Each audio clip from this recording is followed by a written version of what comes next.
Go. Good morning, Magdalene families. Happy Friday. Good morning. Yes, it's us again. We'll be making regular appearances. I think we're going to grow to love our morning talk show format that I we're think having. so too. It'll be fun. But we're super excited today. Today's a big day. Today is It the is. day that we get to launch and share our continuous learning program with all of you. It's been a busy week. I think we're tired, probably a little mentally tired, but so many great things from this week. Meeting with teachers and working with the diocese and listening to the state guidelines.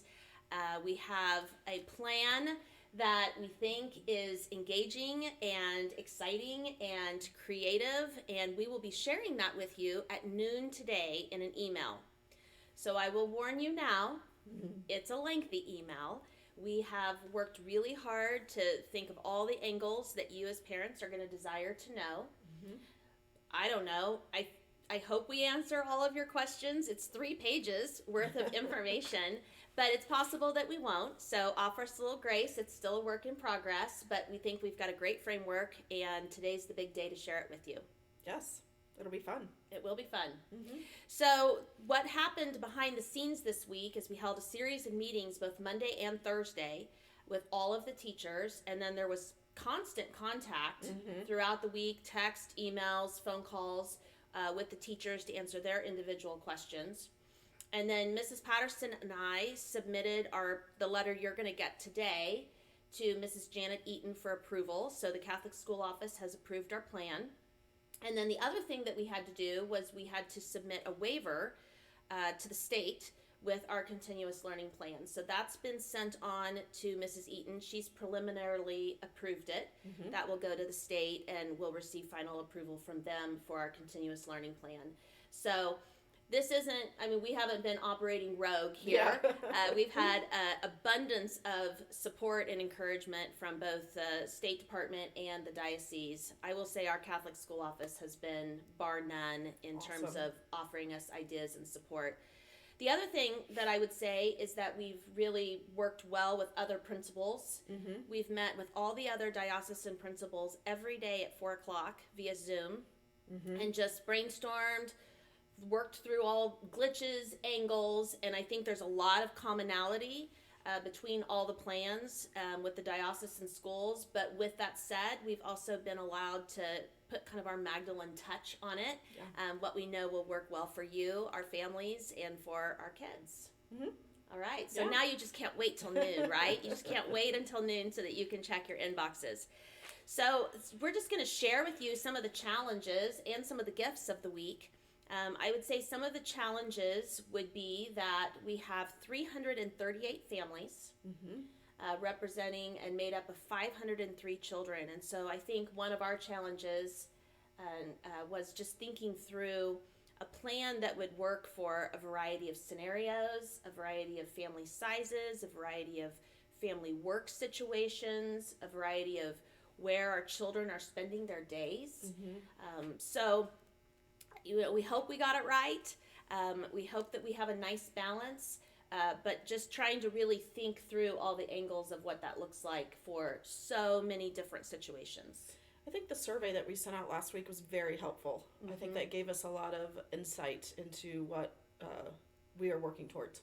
And we had a good response. Yeah, we did. We Which- had almost every family. We appreciated so much because we really do want to hear you, and we Right. really do want to attend to your needs. And there were some definite threads that ran through that really alerted us to things that maybe we wouldn't have otherwise thought about. One of the things that showed up so loud and clear was printer access. Right. That may not have been something that we would have initially thought about, but we heard you. And so now the plans will be very limited in how much is required to be printed. Yeah. So that's awesome. Yeah. Some of the other biggest challenge, I would say, was just us having to let go of the norms of traditional education.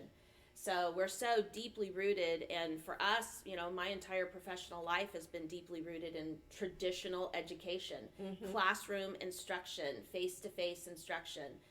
The ability for resources inside a school building. Yeah. So That'll be different. It will be different. So we have really challenged our teachers to just let go of those norms. and to let go of just that traditional idea and really think about what this translates to online and children at home and learning from home. And on the flip side of that, then I guess we would ask you, our parents, to maybe let go of some of your norms, your traditional ways of thinking about education. The reality is that no student in the state of Kansas is going to have like a traditional end of the school year, end of 9 weeks. Very true. And we can't possibly replicate 8 hours a day in a school building in distance learning.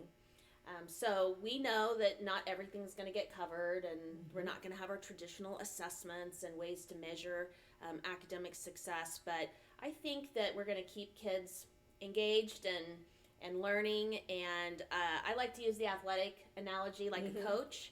You know, sometimes you just have to like keep your hands on the ball and get the reps and the touches and practice. I think that's what our 9 weeks is going to look like. It should be good. All right.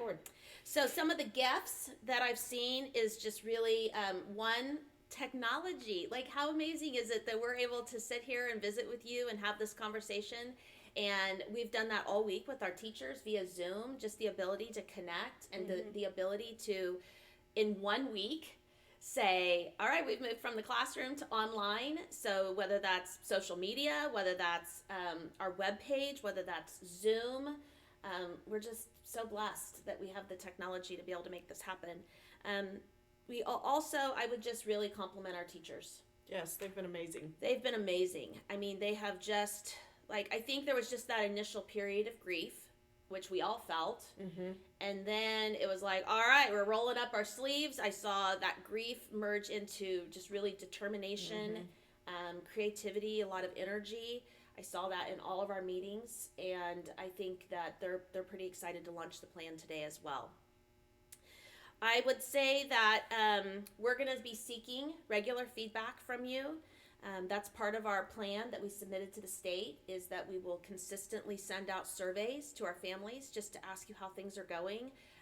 And maybe there will be some concerns, some thoughts that emerge as we get the process up and running. So we'll be asking you about that. We hope for great participation because we really do want to hear you. And then we'll be working to stay engaged with you in a variety of ways. So look for more coffee talks. I don't even have coffee, but I should have coffee. Look for more morning talk shows coming your way, which leads me to my last thing I want to tell you today, which is that we are actively seeking ideas from you. Like, what do you want to see here? Do you want Mrs. Schmitz to read a book? Do you want Phoebe to make a guest appearance? Do you want to have it ask Mrs. Schmitz a question? So we'll be here as much as you want, but we're going to look to you for what the content of these talks look like. Sounds good. Email me. Email Mrs. Schmitz your ideas, and we'll make it happen.